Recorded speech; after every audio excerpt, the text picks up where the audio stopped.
पाकातले गुलाबजाम तर सर्वांनाच माहिती आहे, पण कधी तुम्ही पाकातला केक खाल्ला आहे का? अतिशय टेस्टी रसरशीत असा आज मी तुमच्यासोबत पाकातल्या केकची रेसिपी शेअर करणार आहे। याची चव ना अगदी गुलाबजामप्रमाणे आहे। तर करायचे काय, साधी सिंपल अशी रेसिपी आहे। आपल्याला एक भांडं घ्यायचं आहे आणि यामध्ये आपल्याला मिल्क पावडर घालून घ्यायची आहे। सर्व साहित्य इथे आपल्याला चाळून घ्यायचे, मैदा ॲड करून घ्यायचा आहे आणि पिठी साखर ॲड करून घ्यायचं आहे। इथे आपण मैद्याचं प्रमाण मिल्क पावडरपेक्षा कमी ठेवलेलं आहे।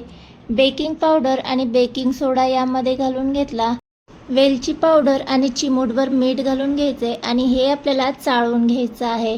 या केकचं मेजरमेंट तुम्हाला जर परफेक्ट पाहायचं असेल ना, तर याचा मी ऑलरेडी लॉंग व्हिडिओ केलेला आहे, तिथे जाऊन तुम्ही पाहू शकता, म्हणजे परफेक्ट तुम्हाला केक करता येईल। आता हे सर्व साहित्य इथे मी चाळून घेतलेलं आहे।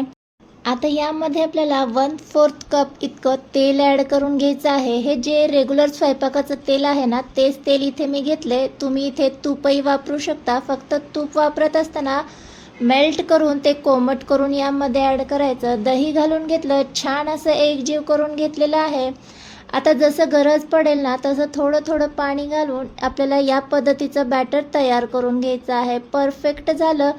ऑइलने ग्रीस केलेल्या केक टिनमध्ये हे मी मिश्रण घालून घेते। तुम्हाला हवं तर एखाद्या प्लेटमध्येही हे मिश्रण तुम्ही घालून घेऊ शकता। एकसारखं करून घ्यायचं आहे आणि 20 ते 25 मिनटासाठी हे आपल्याला बेक करून घ्यायचं आहे। इथे पाहू शकता 25 मिनटं मी हे मिश्रण बेक करून घेतलं आणि आता पूर्णपणे थंड करून याच्या आपल्याला कडा सोडून घ्यायच्या आहे आणि इथे मी चौकोनी आकारामध्ये कट करून घेणार आहे। आता आणखीन एक म्हणजे आपल्याला इथे लागणार आहे साखरेचा पाक। तर ज्या पद्धतीने गुलाबजामचा पाक असतो अगदी तसाच पाक इथे मी कोमट करून घेतलाय।